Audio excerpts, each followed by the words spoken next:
finally doing it. I'm turning this into a very powerful 12-volt pack. Eventually when I enclose it in some ABS plastic or something, but right now I got the Anderson power pole just taped to the side, and you guys will see my ugly solder joints, but you know what, they're holding so far. I'm in the process of soldering this up, and here is what I'm going to be using it on. We got 3000 watt Illuminator. Antrax makes it. It's like their super cheap brand. 3000 watt power inverter. The voltage is going to be a little low for it. It only goes up to 12.6 volts. Its operating voltage is 11.1. This likes to shut off at about 10.8, 10.7, 10.8, which is kind of bad.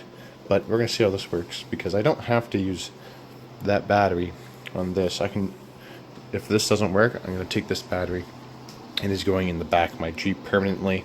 I'm going to make a charging system for it that runs off the Jeep, and this is going to run my two 10-inch 1200 watt each Alpine Type R's.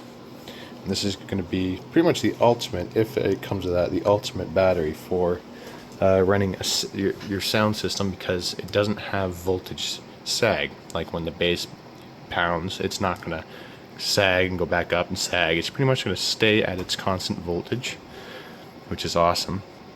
I got 2 sets of 2 gauge running into the Anderson. This is a 200 amp Anderson, so should be able to take, well, it's 200 amps, but like for peak loads it can take a lot more than that. It's 200 continuous. Not like I want to be sucking 200 continuous out of these batteries, but we'll see. The great thing about these batteries is each cell, so there's 2 cells per pack, and I have 4, so I have 4P3S battery here, and each cell by itself is capable of about 75 amps easy. So there's 150, 150, 150, 150, but that it can actually produce.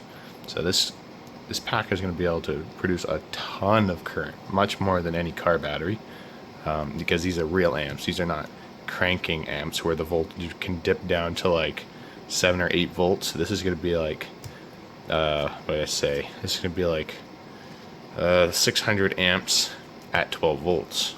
So it's going to have a lot more power. How long it stays at 12 volts, I don't know. Maybe it'll sag quickly down to 11.1 volts, but 11.1 volts is its operating voltage. So, and yeah, hope you guys enjoy the video. Next, hopefully I'll be demonstrating it.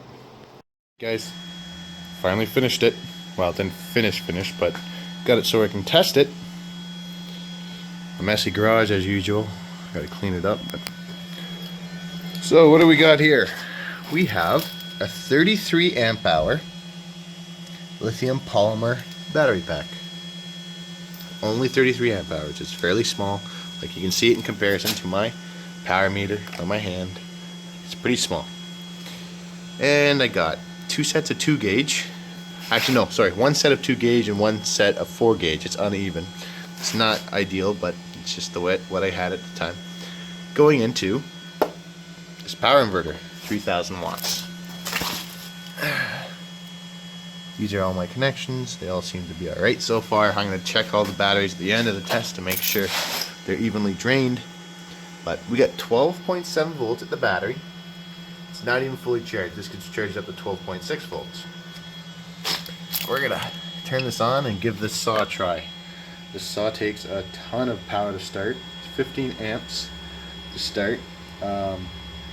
15 amps running, and it's way higher than 15 amps to start, because this it can provide up to 26 point some odd amps, and it has a hard time starting the saw. So there we go. Let's see if this battery will start it.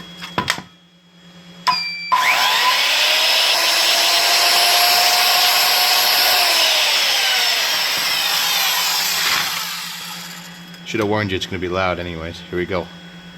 Here's watts right there. It showed up to 1.3 kilowatts of power being drawn, that thing doesn't ever catch the inrush current, like ever. We are down to 11.99 now. I'm gonna turn this to DC amps, and I don't know if this is gonna work on 2 separate cables or not, but see if we can catch some inrush current. See if it's fast. The triggering is fast enough on this thing.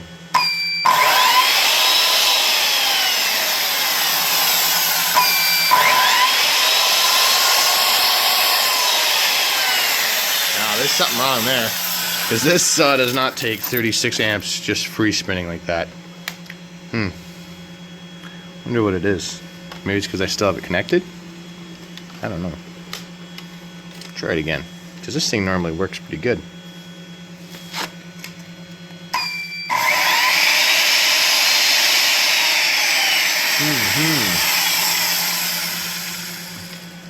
Try it on the negative side, maybe. Maybe that'll help.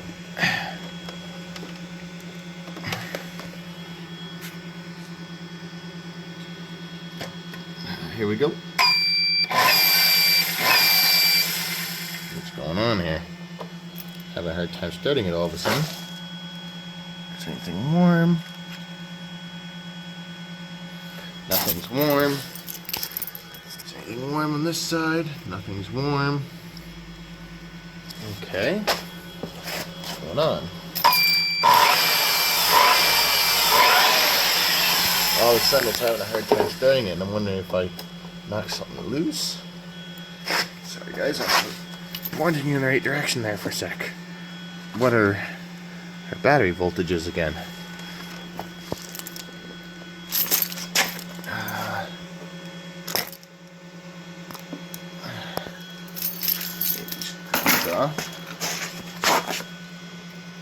There. And there we go. What is this? Oh, that's AC. No wonder. Okay, so we're still sitting at 12 volts.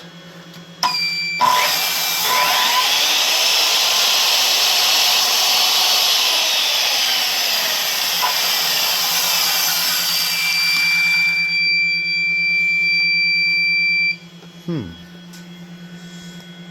that's it. Well, that voltmeter is off, which is good. That means it actually turns off at a lower voltage than I thought. It's actually 12.4 volts. Oh no, it went up quickly. 12.5 now. I have it charging on the 40 amp setting. Yeah, 40 amps going into this battery, charging it. So this is a little more than a 1C charge, which this battery could easily take. I'm going to charge it to 12.65 because there's losses in the lines of the battery and stuff. So like if I turn it off right now, this is what the voltage drops to. 12.3. So we're charging it quickly. Get it up in voltage. And then I found out that this inverter is putting out some sort of disturbance, and it's screwing up my meter's amps.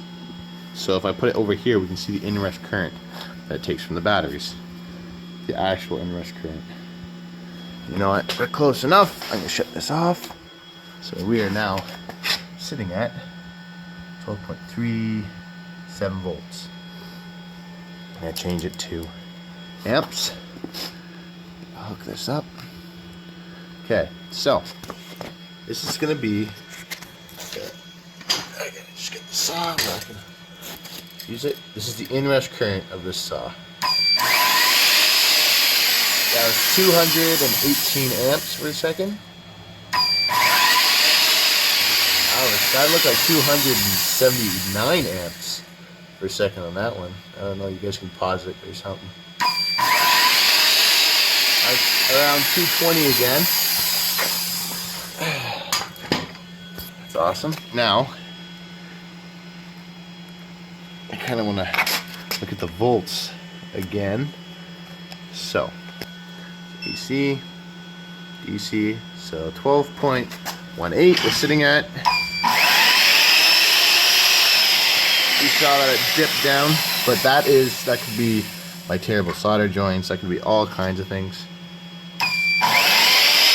Down to 10.7. Back up to 12.06.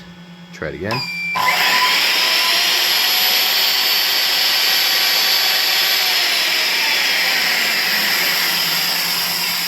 Let it recuperate, and then we'll try it again.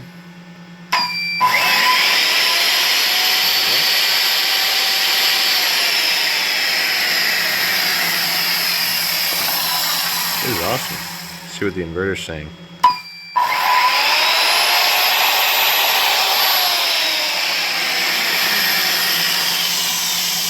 I'm just trying to see where the cutoff voltage with this is. It took 2 tries to set it up that time.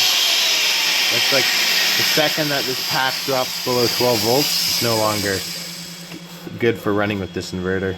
It's kind of too bad, but yeah, maybe I just have to get a different inverter.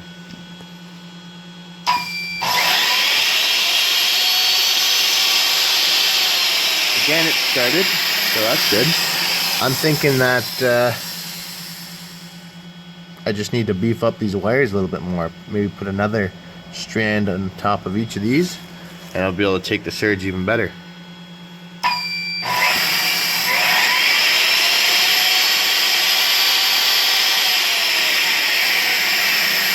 Awesome. Well, let's take everything off so I can show you what the pack looks like by itself.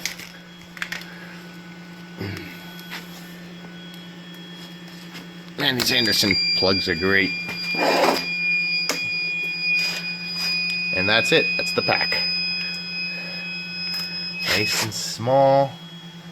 Like this ammo box here, that's a 35 amp hour battery. It fills the entire inside. And it's almost the exact same size. This is a 33 amp hour pack. This is much lighter. It's actually still kind of heavy because of all these tin outer casings that helps the battery from swelling, makes them last longer. Yeah, hope you guys enjoyed the video. Now we have the ultimate test. It has kind of always been my dream to be able to run a 110 compressor from a small box. If I made this into a small box, obviously I gotta work out an inverter that works on lower voltage because this one cuts out way too high. But we're sitting at 12.14. The next time I do this test, I'm gonna be sitting at 12.6 volts, not 12.14. But let's see if this compressor runs. This compressor will only work on this inverter if this inverter has like really good power being supplied to it. I don't even think my cabling is adequate for this, but we'll find out. So when I push this button, hopefully it'll start. Holy smokes, and it's running. Wow, that's powerful.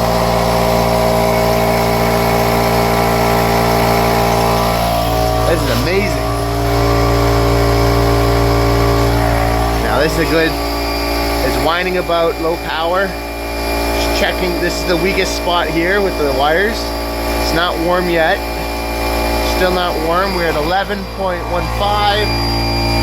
It's not displaying anything because it's complaining about power. Wow. See if I can get this to amps quickly.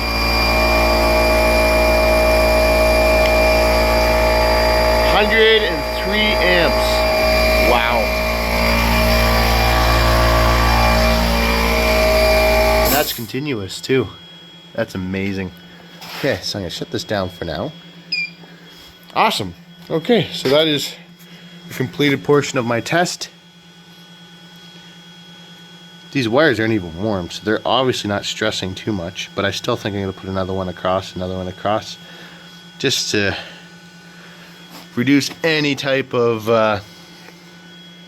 loss that I could get. Yeah, I'm very impressed with this so far. I might not run it for long, but it's got the power to start it, which is my biggest problem when I have little batteries like that sealed lead acid. Sure, it's got the same amount of power, really, but that one will only start up to maybe 500 watt loads max. Like, it barely runs my bar fridge. This one, it laughs at my bar fridge. Runs a compressor. That battery would never be able to run that compressor. But anyways, thanks for watching, guys.